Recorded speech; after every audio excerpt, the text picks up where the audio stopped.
Ramaya Ramabhadraya Ramachandraya Vedase Raghunathaya Nathaya Sitaya Pataye Namaha. Balakand, chapter number 66, the appearance of Mother Sita. If possible, please make some sweet and offer to the goddess at this time. The recitation begins now. Brightly smiled the morn when his daily worship over, Janaka requested the presence of Vishwamitra and his princely disciples. Having offered unto them due welcome and respect, even as the holy books lay it down, he addressed himself to Vishwamitra and said, Your reverence, what behest of thine shall I hasten to obey?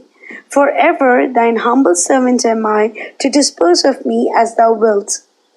Unto him the eloquent sage made meek reply, These royal youths of widespread fame are the bright sons of Dashratha, the lord of Ayodhya.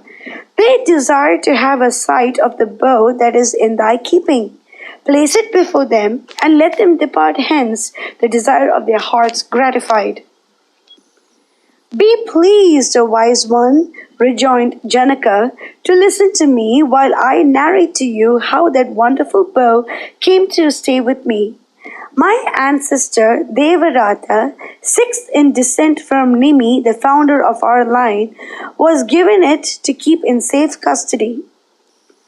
Long ages ago, Daksha, the patriarch, celebrated a grand sacrifice in the course of which the assembled gods reserved not a portion of the offerings for the absent Mahadeva. Whereupon the wielder of the trident was very angry.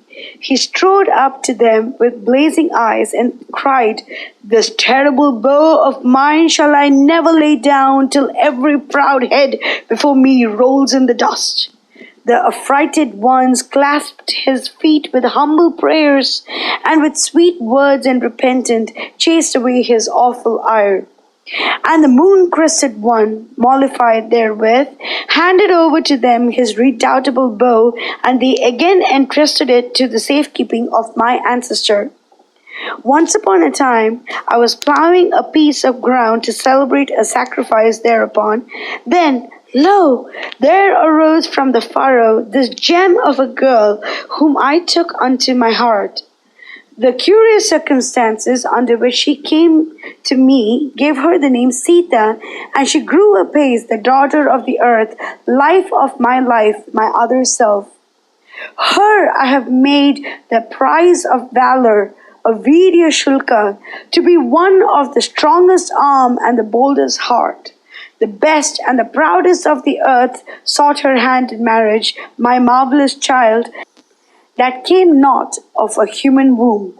But one and all of them I sent away with the reply, None but the brave deserve the fair. Then the suitors all came to Mithila to try their chance and win the prize, but none of them, not one, succeeded in bending the redoubtable bow. Why? They failed to raise it from where it lay. Assured beyond doubt of their puny might, I dismissed them in no happy frame of mind. And in the rage that filled their hearts, they joined their forces and besieged the fair Mithila for 10 long months and 2. They knew that my forces were few and my course slow, and the shame of defeat goaded them to work grievous ruin upon my lovely capital. At the end of the year, my resources were exhausted, and blank despair stared me in the face.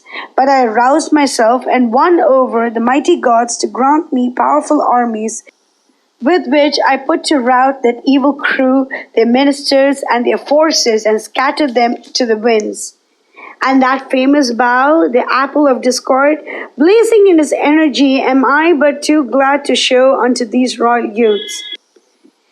If it so came about that Rama should string it, then will I, all willing, bestow on that son of Dashratha, the beloved daughter of my heart, Sita, who comes not of mortal parents.